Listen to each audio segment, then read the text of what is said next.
ang pag-aalay ng buhay mo sa iyong kapwa nang walang pag-iingot at walang kondisyon.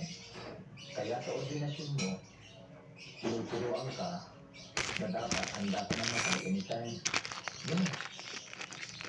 Kaya nga lang, nakuna po nung pari pa ako, na i-discover ang mag-alay ng paglilipot sa masa. Masa ang naglilipot kasi. Pero dito iba.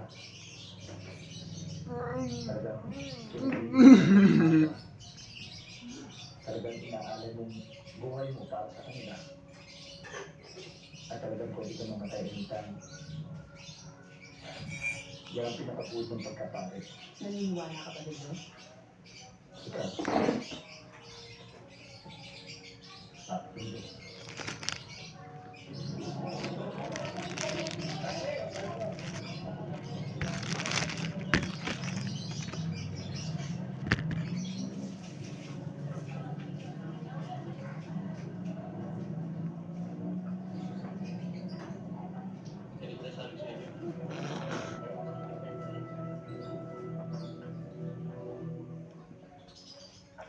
Gutom ka na ba, Rita?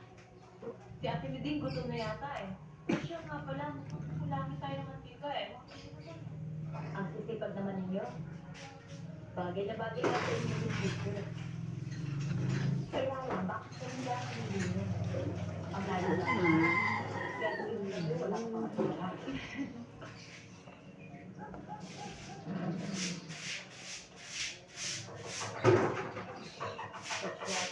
Hindi ba na kumakalit na rin? Ano yun? Magandang gabi yun. May hinahanap na mo kami.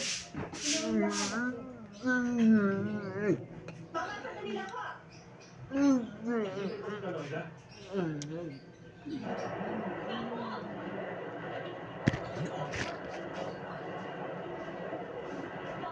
Nangyayari kay Carolina.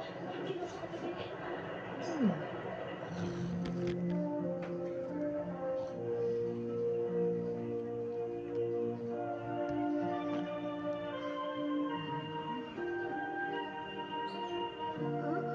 O di ganun naman tayo ha, Ason. Ayaw mo ba rin kami ng asawa ka ni Balwing? Balwing, na may alias na Apo. Eh, paano ko naman aaminin na hindi totoo? Katikista ako sa kanyang parish noon. Totoo yun. Pero Diyos ko naman, Major. Paano ko magiging asawa ko isang pare? Alam mo, Son, meron kami report galing sa PTA na ikinasal kayo ng June 2, 1980. Sige na, dali mo sa shelf yan.